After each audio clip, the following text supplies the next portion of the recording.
बिस्मिल्लाहिर्रहमानिर्रहीम। अच्छा, आज का टॉपिक है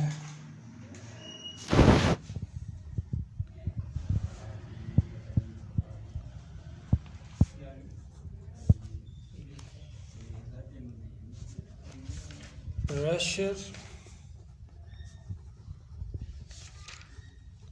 इन लिक्विड्स। आपके पास एक कंटेनर है,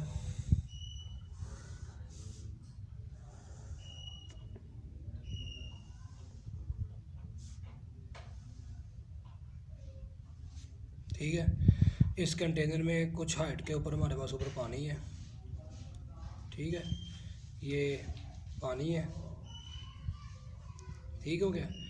इसमें कोई बॉडी है, हमने कोई सिलेंडर की शेप की बॉडी है। सिलेंडर से मुराद आप ये ले लें कि हमने किसी डब्बे को जो है ना इसके अंदर जो है ना वो डिप किया हुआ है,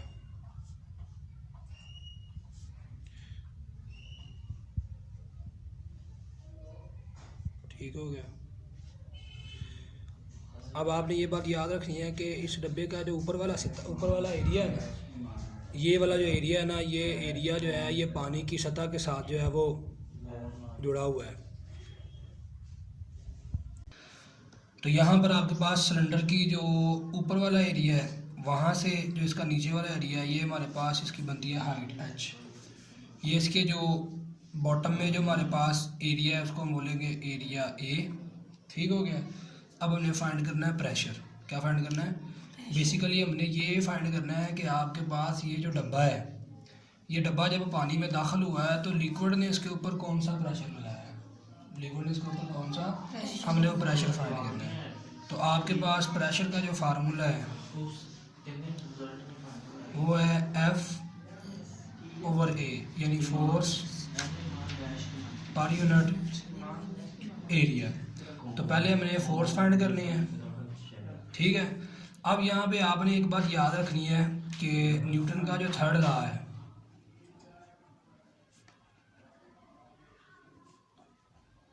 वो क्या कहता है कि जो एक्शन है वो इक्वल होता है किसके, रिएक्शन के।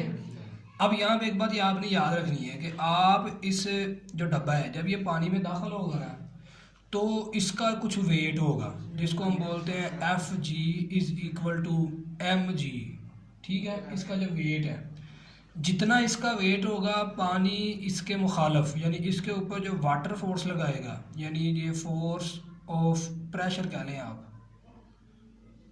जो पानी ने लगानी है वो इसके क्या होगी, इक्वल होगी। क्या होगी? यानी कोई बॉडी जितना वजन रखेगी पानी उसके ऊपर उतना ही प्रेशर या उतनी ही उसके ऊपर फोर्स लगाएगा। तो हमने बेसिकली क्या करना है, इस बॉडी का वजन फाइंड करना है। तो हमने कहा कि जो फोर्स है वो किसके बराबर है, वेट के, और जो वेट है वो हमारे पास बराबर है mg के। अब आपने मास निकालना है। क्या निकालना है? मास। अब अगर हमने मास की वैल्यू निकालनी है तो उसको निकालने के लिए फार्मूला इस्तेमाल करेंगे डेंसिटी इनटू वॉल्यूम, ठीक है। डेंसिटी का आपने फार्मूला पढ़ा हुआ है कि जो डेंसिटी होती है वो होती है मास पर यूनिट वॉल्यूम। तो यहाँ पे मास निकालेंगे तो डेंसिटी इनटू वॉल्यूम। अब यहाँ पे एक बात आपने याद रखनी है कि हमने इसका जो मास निकालना है वो मास इस हिसाब से निकालना है कि हमारे पास ये जो डब्बा है ना, इस डब्बे की लेंथ और इसकी जो एरिया है उसको मल्टीप्लाई करेंगे तो हमारे पास वॉल्यूम निकल जाएगा, ठीक हो गया। तो हम कहेंगे कि जो हमारे पास इसका मास है, ठीक है, वो डेंसिटी इनटू h उसकी हाइट और a उसका एरिया, a उसका एरिया उसके बराबर होगी।